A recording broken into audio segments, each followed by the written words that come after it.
Hi, my name is Tom. Let's begin.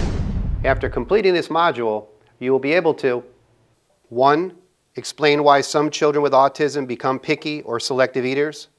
2. Identify 3 guidelines for selecting new targets. And 3. Implement the steps required to increase both the variety and amount of food your child will eat. Picky eating means different things to different people. So let's begin by looking at what constitutes selective eating. There are 3 common profiles of a selective eater. 1.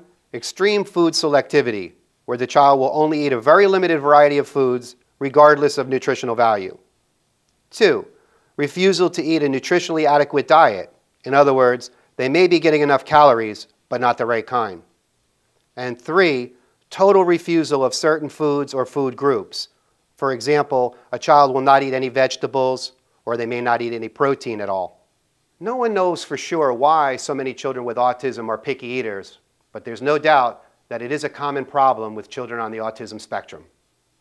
Let's now look at this first very important issue. Why do many children with autism become selective eaters? Unfortunately, there are no reliable data to answer that question definitively. However, there appears to be 2 main contributing factors: accidental reinforcement and/or sensory-related issues, such as a child's discomfort with a particular smell, taste, look, or feel of food in their mouth. One or both of these factors may very well be at the root of your child's feeding difficulties. Let's now examine how a child's selective eating can be developed through accidental reinforcement. This chart illustrates how caregivers may unknowingly reward selective eating. At first, the parent presents food at mealtime, but the child is not hungry or they are more interested in playing. The child does not eat. The parent then offers a different food and more attention.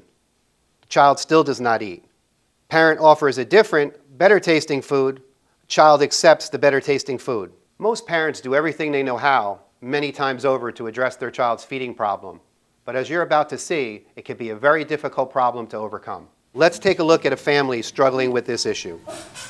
For the past 2 years, James has only eaten McDonald's chicken nuggets and jelly candy.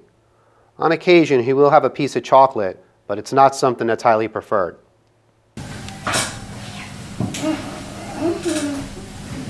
As you can see, this is a tough dilemma for a parent.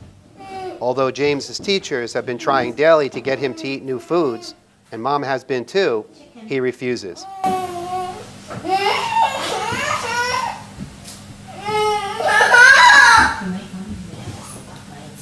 After trying for a long period of time to get James to try new foods, in the evening, Mom feels bad, sends him to bed hungry, and offers him the McDonald's chicken nuggets.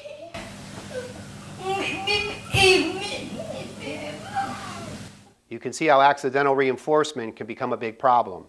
One day turns into a week turns into a month, and then 2 years later, the only thing that James has had in his diet is McDonald's chicken nuggets and some jelly candies.